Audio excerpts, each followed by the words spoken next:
Untuk perkembangan kasusnya dijelasin sama Bang Roland, kuasa hukum saya ya.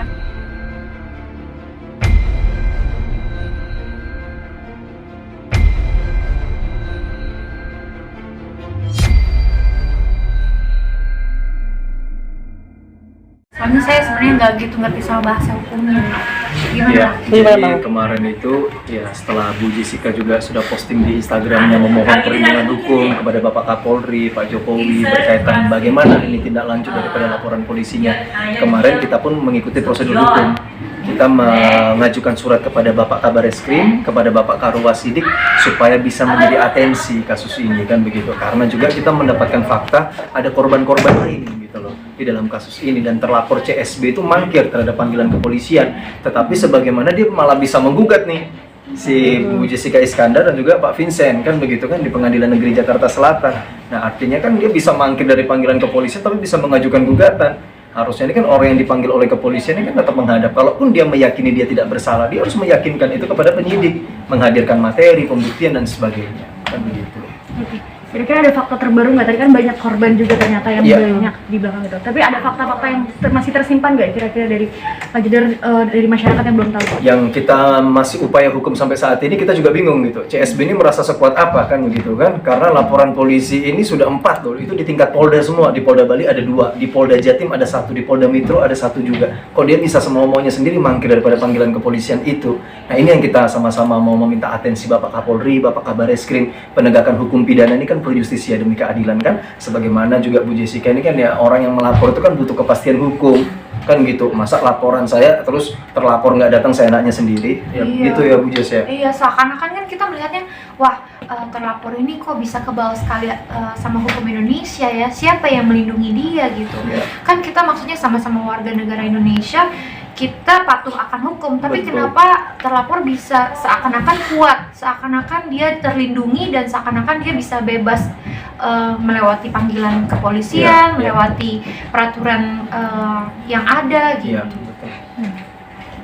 Tapi dari kakak sendiri melihat banyaknya korban dan masih bergulir terus panjang seperti ini, tendensi yang dari pihak Jedar sendiri yang berpikir selain adanya orang di belakang ini, mungkin ada lagi nggak kira-kira yang masih dituduhkan kira-kira? Dan karena pun juga kita melihat ya, selain korban yang sudah melapor, mungkin ada korban-korban yang lain juga. Tetapi kan sebagaimana korban-korban itu menghubungi Bu Jessica, ya kan melalui DM Instagram ya Bu ya, baru mereka menunjukkan saya juga ada yang laporannya lebih dulu malahan kan begitu.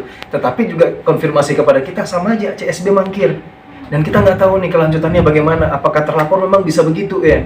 Kan begitu. Makanya di situ saya akhirnya kita tetap ikuti proses hukum, ikuti prosedur hukum. Kita tetap selain kita Bu Jessica posting di Instagramnya, kita tetap prosedur hukum berkirim surat.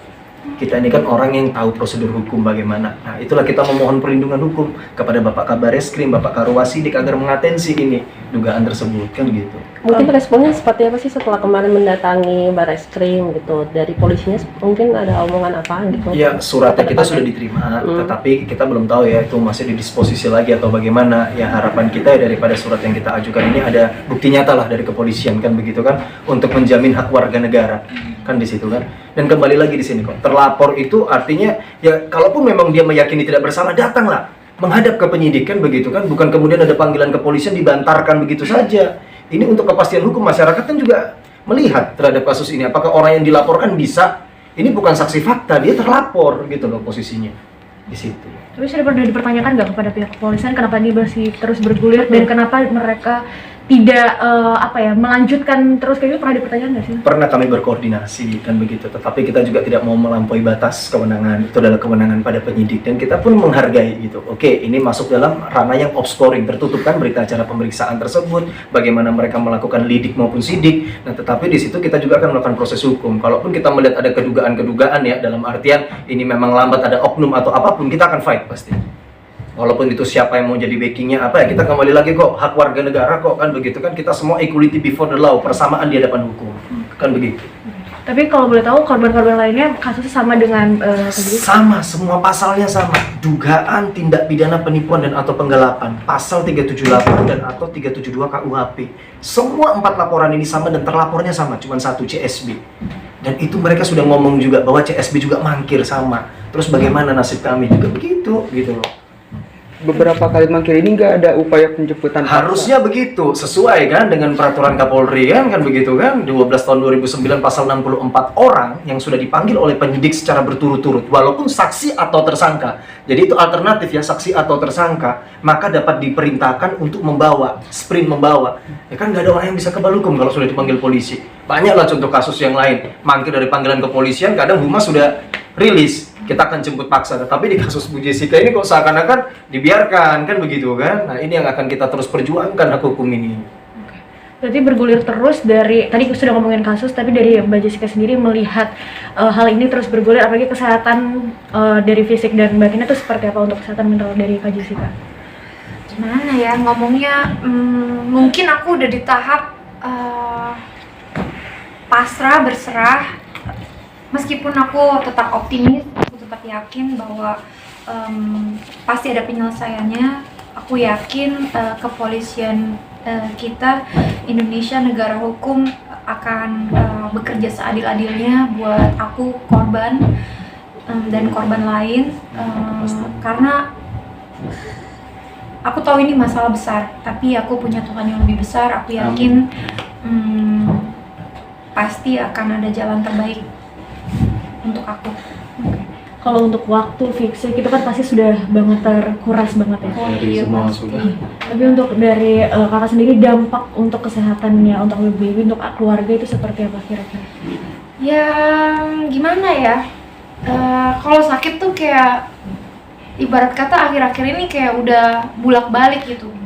Nanti kalau lagi stres, kepikiran, sakit, pusing, mual, muntah, lemes, 4 hari, 5 hari, habis itu sembuh, habis itu nanti sakit lagi, begitu lagi gitu. Tapi buat aku sih, selama aku masih sanggup, aku jalanin. Cuma yang bikin aku sedih itu cuma kalau orang tua sampai sakit, terus ikut-ikutan anak aku. Kebetulan sekarang juga kemarin baru aja dari rumah sakit periksa baby Don, anak aku yang kecil yang sekarang usianya 5 bulan. Sekarang berat badannya turun, nggak turun dari grafik. Jadi itu yang aku sayangkan ya. Aku berusaha untuk happy, aku berusaha untuk nggak stres supaya ASI aku juga bagus, terus bisa ngurus anak dengan baik. Kan gimana pun juga aku ini ibu-ibu, aku punya 2 anak gitu. Masalah kayak gini tuh udah bener banget menyita waktu, menyita perhatian, batin juga tersiksa, mental juga tersiksa. Jadi aku pengen cepet selesai gitu, karena mengganggu keluarga, mengganggu diri aku, anak-anak aku, orang tua. Dan pastinya yang kayak gini juga aku nggak mau jadi contoh yang nggak baik buat masyarakat. Jangan sampai masyarakat jadi kecewa bahwa korban seperti aku tidak ada tindak lanjutnya gitu. Jangan sampai ini menjadi contoh bagi masyarakat bahwa wah, menipu saja lebih mudah gitu, karena hukum bisa membebaskan mereka gitu. Jangan sampai itu terjadi gitu. Jangan sampai kejadian yang aku alami ini menjadi contoh buat orang lain gitu. Harus dipertanggungjawabkan. Aku gimana pun juga tersiksanya, aku tetap berusaha supaya terlapor bisa bertanggung jawab. Hal-hal kayak gini tuh jangan sampai terulang lagi. Nggak boleh menipu, nggak boleh merugikan orang lain gitu.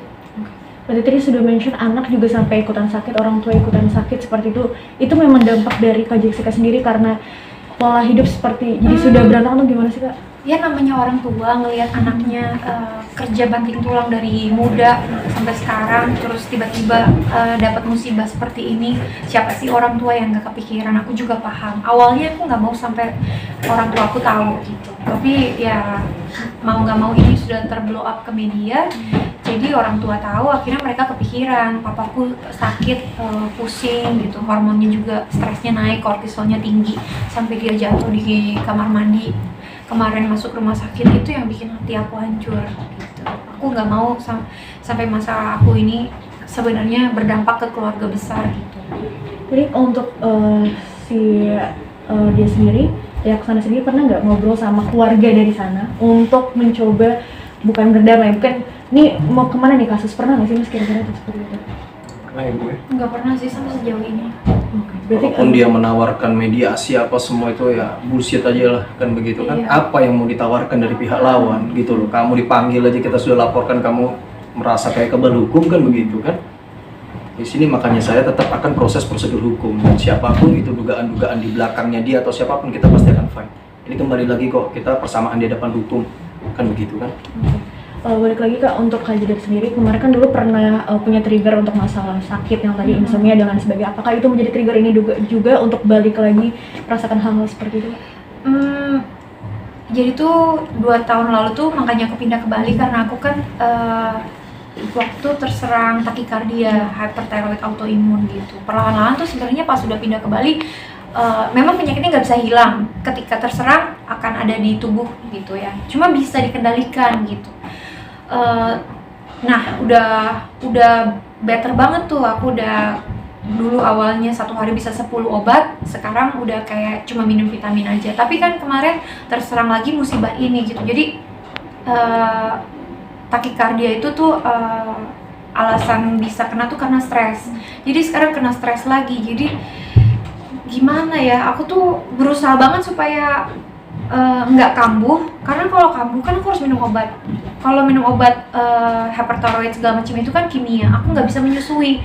Jadi aku nggak mau sampai itu terjadi gitu. Gimana pun caranya, aku berusaha happy, berusaha untuk ikhlas melepaskan gitu. Cuma prosesnya memang panjang gitu. Berusaha lapang dada menjalani kasusnya, tapi ya balik lagi kalau kepikiran, sedih, stres itu bisa memicu gitu. Terakhir Kak, untuk kasus ini kira-kira apa yang akan mau disampaikan untuk pihak sana jika nanti dia melihat media ini tersebar kira-kira? Kita akan sampaikan ya, jangan merasa seperti kebal hukum. Ketika ada panggilan kepolisian, you bisa pakai lawyer kan begitu kan? Artinya ketika you dipanggil juga dalam laporan pidana harusnya menghadap. Gitu. Ini semua kembali lagi demi keadilan gitu.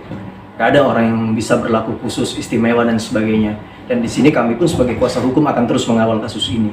Dan kita mau ada kejelasan, ada kepastian hukum terhadap laporan polisi yang sudah dibuat. Dan ini yang akan menjadi pertanggungjawaban kami juga. Gitu. Terima kasih. Siap.